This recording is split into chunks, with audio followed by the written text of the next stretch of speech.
Donald Trump's former chief of staff, Mark Meadows, is now running out of options to get out of trouble in the state of Georgia.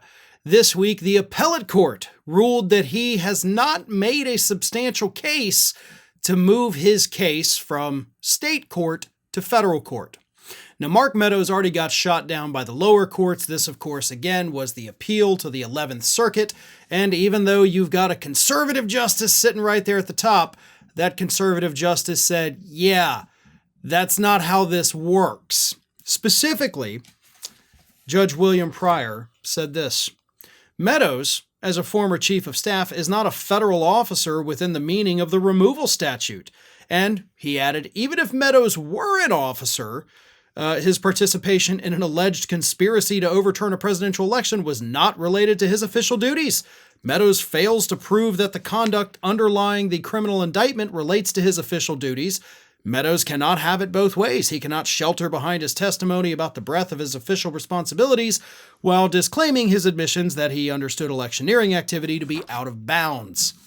In other words, you're going to state court, bud, so you better rethink your options here.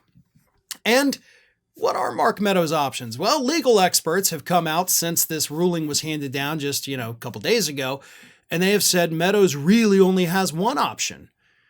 That is, do everything humanly possible to work out a plea deal with prosecutors in Georgia and try to get yourself to not end up in jail.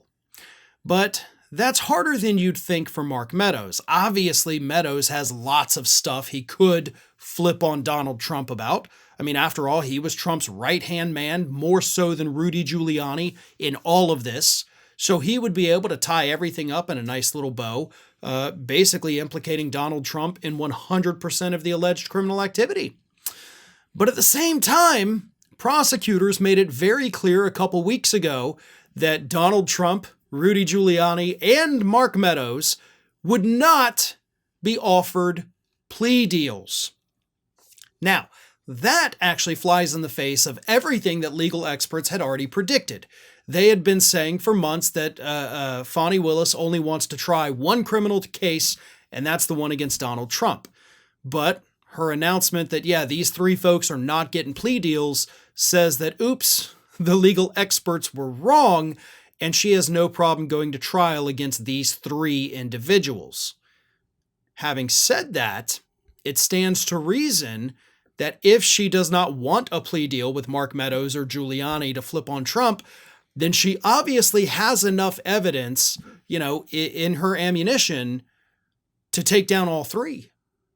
So Mark Meadows' only hope may be a plea deal to keep him out of jail, but Willis may not be willing to do that because she may not need it. And that's the key.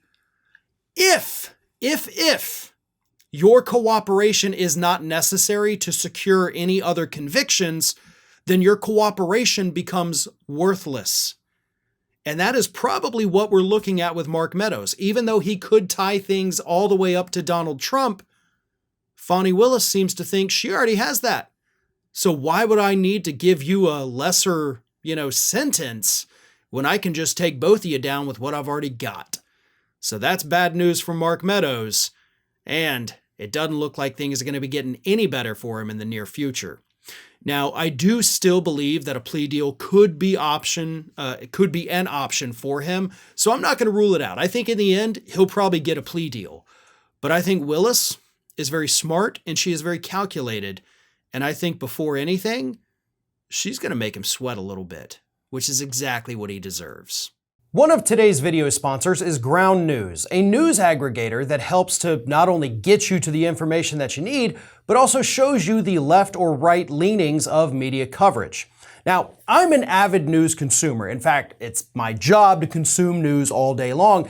But if I'm only consuming news from one side of the political aisle, then I'm only getting half the story. And that's where Ground News comes in. And it has become one of my go-to spots for news. On both their convenient app and website, Ground News pulls stories from all over the world and across the political spectrum. Stories are then grouped together by topic, and Ground News shows you the political leanings of the outlets that are reporting on the stories. For example, I've been covering the fraud trial of former President Donald Trump, and by searching on Ground News, you can see all the most recent stories in one place, complete with a political bias breakdown of the news organizations that are reporting on the same story. And as you can see, you can break things down and see the angle from the left, or from the center, or from the right. You can also get a summary of all the sources and compare quickly the differences in what's being reported. And all of the links go back to the original source of the article. You can also clearly see the ownership of all the sources covering the story. Ground News makes reading the news easier and more enjoyable. You can quickly drill down into a story to find out what's really going on. You can also become a smarter news consumer by gaining a deeper understanding of the complexity and nuance of different issues by identifying media narratives. And you can develop a well-rounded worldview because Ground News lets you see every side of every story with access to international perspectives that are hard to find. You can also browse the blind spot feed to see stories that are over or underreported by the left and right. Follow specific interests or create your own feed to get breaking news on a specific location, topic, person, or source. And you can check My News Bias to track your own reading habits and challenge your own bias. So go to ground.news/ROF to see through media bias and know where your news is coming from. Sign up through our link and take advantage of the holiday discount to get a 40% off Vantage level subscription for unlimited access, which is the one we use. That's ground.news/ROF, or simply click the link at the top of the video description below.